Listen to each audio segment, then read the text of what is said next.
సహజ సిద్ధంగా మానవుని మనుగడకు వాతావరణ పరిస్థితులను బట్టి మెదులుకోవాల్సి ఉంటుంది. కానీ ఇప్పుడున్న పరిస్థితులను బట్టి చూసుకుంటే వేసవి కాలంలో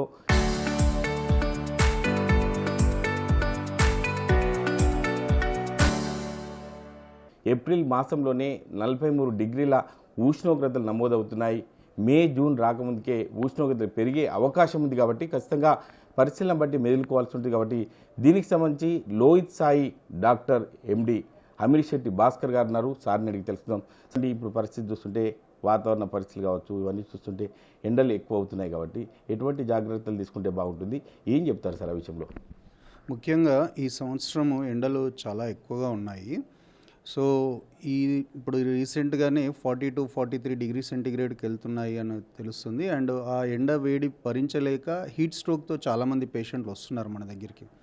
సో ముఖ్యంగా తీసుకోవాల్సిన జాగ్రత్తలు ఏంటంటే, ఈ వేసవి కాలంలో ఎస్పెషల్ ఏప్రిల్ అండ్ మేలో మార్నింగ్ 11 నుండి 4 వరకు యూవీ రేస్ అండ్ ఈ అల్ట్రావైలెట్ రేస్ ఎక్కువగా ఉంటాయి. దీంట్లో ఆ రేస్ వల్ల బాడీలో ఎక్కువ వేడి గ్రహించడము, బాడీ అంతా కాలిపోవడము, ఇన్ఫ్రారెడ్ రేస్ వల్ల మన హీట్ ఎక్కువ జనరేట్ అవ్వడం జరుగుతుంది.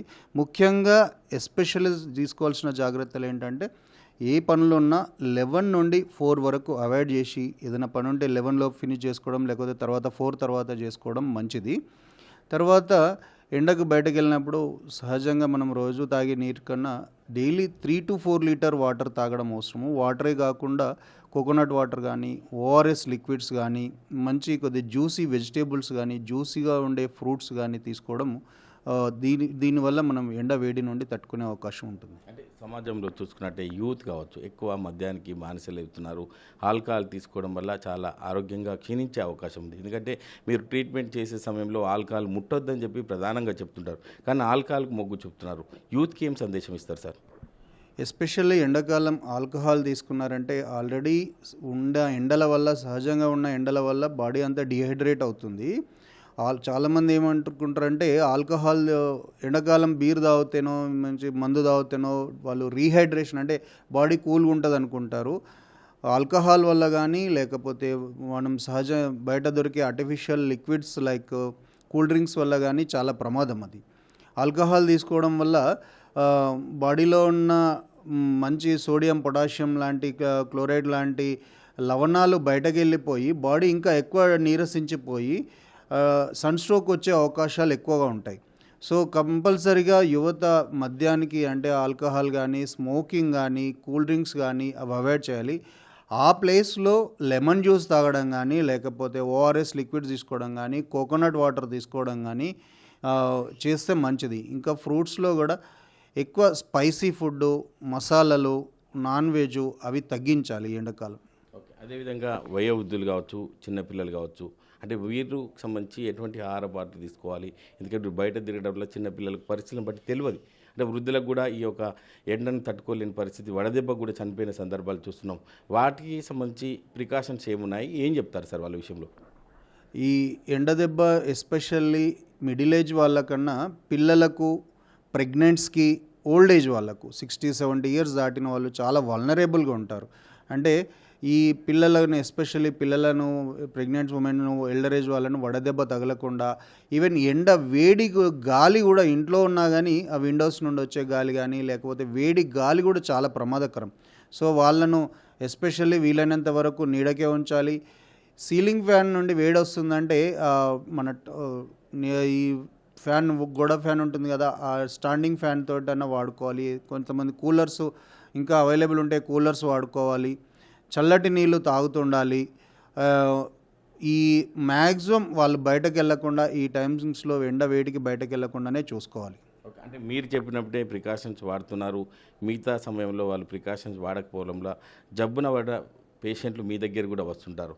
ఎటువంటి పేషెంట్లు వస్తున్నారు సార్? వాటికి ఎట్లా మీరు ట్రీట్మెంట్ ఇస్తున్నారు?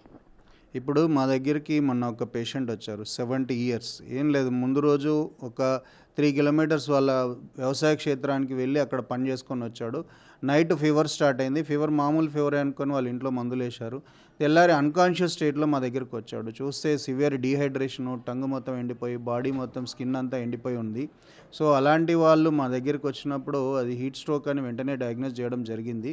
వెంటనే ట్రీట్మెంట్ స్టార్ట్ చేశాము. కానీ అన్ఫార్చునేట్గా ఇంకా బాగా సీరియస్ అయ్యాడు ఆ పేషెంట్. ఇంకొక యంగ్ లేడీ వచ్చింది మొన్ననే. ఆ యంగ్ లేడీ ఏంటంటే కంప్లీట్ అన్కాన్షియస్గా వచ్చి అసలు స్ట్రోక్ వచ్చిందేమో, బ్రెయిన్లో బ్లడ్ క్లాట్ అయిందేమో అనుకొని ఎంఆర్ఐ, సిటీ స్కాన్ లాంటి పరీక్షలు కూడా చేస్తే లాస్ట్కి తెలిసింది ఏంటంటే హీట్ స్ట్రోక్ అని తెలిసింది.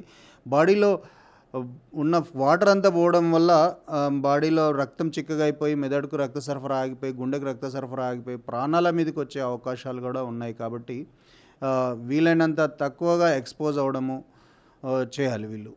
సుమారుగా మనం చూడొచ్చు, జిల్లా వ్యాప్తంగా అందరూ కూడా మీకు సుపరిచితులే. జిల్లా ప్రజలకు మీరు ఏం రిక్వెస్ట్ చేస్తారు? ఎందుకంటే ఎండ దెబ్బ తగిలి చాలామంది ఇబ్బందులు ఎదుర్కొన్న పరిస్థితులు మీరు కూడా ప్రత్యక్షంగా చూస్తున్నారు కాబట్టి చివరగా జిల్లా ప్రజలకు ఏం చెప్తారు సార్?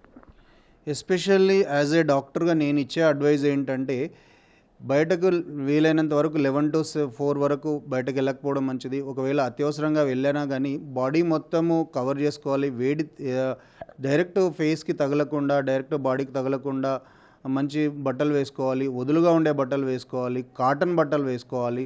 అండ్ మ్యాక్సిమం ఎక్కువ హై కలర్ ఉన్న బట్టలు కాకుండా వైట్వి కొంచెం ప్లెయిన్ బట్టలు వేసుకోవాలి. కాటన్ బట్టలు వాడుకోవాలి. ఎస్పెషల్లీ బయటకు వెళ్తున్నారంటే అట్లీస్ట్ ఒక 2 to 3 లీటర్ గ్లాస్ వాటర్ తాగాలి. వెళ్ళినా కానీ ఎవ్రీ హాఫ్ అన్ అవర్కి ఒకసారి బయట కూడా వాటర్ తాగాలి. ఎంబడి ఒక బాటిల్ తీసుకొని పోవాలి. వాటర్ రీహైడ్రేషన్ అంటే ఏదో ఒకటి బాడీలోకి ఫ్లూయిడ్స్ పోతూ ఉండాలి. ఇంకా మంచి కోకోనట్ వాటర్ కానీ, ఓఆర్ఎస్ కానీ మధ్య మధ్యలో తాగుతుండాలి. అండ్ ఈ వాటర్ మెలన్ అనే ఉంటుంది కదా, దాంట్లో ఎక్కువ జ్యూస్ కాంటెంట్, వాటర్ కాంటెంట్ ఎక్కువ ఉంటుంది. వాటర్ మెలన్ కానీ లేదా కుకుంబర్ కానీ అలాంటి ఫ్రూట్స్ ఎక్కువ తీసుకోవాలి. స్పైసీ ఫుడ్ అవాయిడ్ చేయాలి.